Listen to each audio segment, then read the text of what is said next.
이번 시간에는 조선의 문화와 과학의 발전 이 주제로 두 번째 주제로 들어가겠습니다. 그 중에서 오늘 배울 내용은요. 조선 초기 주변 나라와의 관계를 알아보도록 하겠습니다. 조선 초기에 주변의 나라들이 뭐가 있었을까요? 명나라 있었겠죠. 명나라. 그다음에 북쪽으로는 여진, 그리고 남쪽, 동쪽, 남동쪽으로는 일본이 있었을 것 같습니다. 자, 지도를 한번 보겠는데요. 우리 남한 북한 지도 보이시죠? 그 다음에 왼쪽에 서쪽으로 중국이 있고요. 크게 있고요. 그 다음 일본이 이렇게 있습니다. 그런데 여기 지도를 한번 보도록 하죠. 이 지도는 혼일강리 역대 국도지도라고 해서 조선 태종 때 만든 세계 지도입니다. 그런데 지금 보면은 여기가 중국 땅이에요. 중국. 그리고 여기가 조선이죠. 조선. 그 다음 여기가 일본입니다. 아까 그림하고 아까의 그 지도하고 비교했을 때 크기가 어떤 것 같아요? 네. 크기가 대단히 지금 왜곡되어 있는데 뭐가 크게 그려져 있냐면은 조선이 너무 크게 그려져 있습니다. 조선은 실제보다는 크게 그려져 있고 일본은 실제보다 작게 그려져 있습니다. 여러분들 한국 땅, 우리 한반도 땅이 더 넓을까요? 일본 땅이 넓을까요? 일본 땅이 훨씬 넓어요. 1.5배 정도 넓은데, 근데 이 지도에서는 중국과 조선 중심의 세계관이 반영이 되어 있는 지도이기 때문에 조선을 상대적으로 크게 그렸죠. 네. 자, 조선의 외교 그 정책을 4대 교린이라고 할 수 있어요. 4대 교린의 외교 정책을 폈습니다. 그래서 4대요. 4대는 모실, 섬길 사자고 큰 대자입니다. 그러니까 4대라고 하는 것은 큰 나라를 섬긴다는 뜻이죠. 조선보다 큰 나라라고 생각한 것은 명나라입니다. 명나라를 섬긴다라고 생각했고, 교린, 사귈 교자에 이웃 린자입니다. 이웃 나라하고는 친하게 지낸다, 사귄다 그런 뜻인데, 교린 정책을 사용한 나라들은 일본과 여진이 되겠습니다. 근데 명과의 외교 관계를 살펴보도록 하죠. 건국 초기에는 적대적이었습니다. 왜냐하면은 그 고려 때도 그 최영 장군이 요동정벌을 계획을 해서 이렇게 보냈었죠. 근데 그 이후에도 이게 기회다. 명이 교체되는 시기가 기회다라고 생각해서 정도전도 요동 땅, 중국의 요동 땅을 정벌할 계획을 세웠었어요. 그래서 적대적이었는데 정도전이 태종에게, 이방원에게 죽임을 당하죠. 그 이후에는 좋은 관계를 유지하게 됩니다. 그러면서 명나라를 되게 이렇게 받들게 되죠. 그래서 4대 정책으로 명나라를 모셨는데요. 명나라에 정기적으로 사신을 파견하면서 온갖 선물을 이렇게 갖다 바치는 거죠. 그걸 조공이라고 하는데 사신도 파견하고 조공도 했습니다.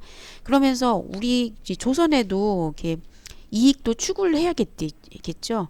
그 이익을 추구한 게 뭐냐면은 발달된 문물을 이렇게 받아들이는 거. 그래서 이렇게 해서 이익을 추구하게 되죠. 일본과는 어땠을까요? 조선 초기에는 일본과 교류를 했습니다. 고려 때도 왜구가 있긴 있지만은 일본하고 그렇게 뭐 나쁜 사이는 아니었어요. 네, 일본과 교류했지만 시간이 지남에 따라서 왜구가 자꾸 침입합니다. 왜구는 지난번에도 얘기했지만 일본의 해적이라고 할 수 있어요. 해적. 자꾸 이 왜구가 침입해서 우리 그 해안선에 침입해서 물건을 뺏어가기도 하고 불도 지르고 하죠. 사람도 죽이고 많은 피해를 이렇게 미치게 되니까 세종대왕 때 강경책을 씁니다. 세종대에 왜구를 소탕하기 위해서 이종무란 장군을 보내서요. 쓰시마섬, 대마도라고 하죠. 쓰시마섬을 정벌을 합니다. 쓰시마섬을 이렇게 확 먹어버렸어요. 근데 그 이후에 왜구의 힘이 약해지자 조선은 일부 항구, 이렇게 세 개의 항구입니다. 제포, 창원의 제포, 연포, 울산의 연포, 부산의 부산포, 이렇게 세 개의 항구를 개방하고 그리고 무역을 할 수 있도록 허락을 하게 됩니다. 그래서 강경책과 회유책을 같이 쓴 거죠. 그다음 여진하고는 어떤 관계에 있었나? 초기에는 여진하고 좋은 관계였어요. 여진하고 좋은 관계고 이게 조선을 세울 때 이성계가 여진족의 도움도 많이 받았습니다. 그래서 좋은 관계였는데 여진족도 이게 먹고 살기 힘드니까 자꾸 침입을 하게 되죠. 이때 자꾸 이렇게 여진족이 침입해서 부족한 식량이나 생활 필수품 이렇게 막 뺏어가고 막 그렇게 하니까 세종이 여진을 혼내주는 거죠. 여진을 정벌합니다. 그래서 압록강 유역에는 4군, 최윤덕 장군을 시켜서 4군을 개척을 하고요. 그 다음에 두만강 유역에는 김종서 장군을 시켜서 6진을 설치하게 됩니다. 그래서 조선 영토가 압록강과 두만강까지 넓어지게 됩니다. 한번 볼까요? 자, 지도에서 보면은 고려 말의 경계선은 여기 압록강, 두만강까지는 못 따랐어요. 그런데 세종 때 4군과 6진을 개척하게 되죠. 역시 세종대왕이야. 자, 그러면은 무역 관계도 한번 살펴보도록 할까요? 자, 조선은 우선 명나라에게는 이렇게 모시, 화문석, 인삼, 고려 때하고도 비슷해요. 그 다음에 명나라로부터는 비단, 도자기, 서적, 약재 이런 것들을 수입하죠. 그 다음에 일본에게는 식량이나 의복, 서적 이런 것들을 수출을 하고요. 일본이 이렇게 화산 섬이기 때문에 황, 향료 이런 것들이 많이 나요. 그래서 구리와 황, 향료 이런 것들을 수입합니다. 여진은 이렇게 북쪽에 있기 때문에 식량이 부족하니까 식량과 농기구를 수출을 하고요. 그리고 여진족은 이렇게 원래 말 타는 민족이기 때문에 그다음에 국물의 모피, 그다음 은 이런 것들을 들여오게 되죠. 자, 오늘은 조선과 이렇게 주변 나라들의 관계를 알아보았습니다. 4대 교린 정책을 사용했다고 했었어요.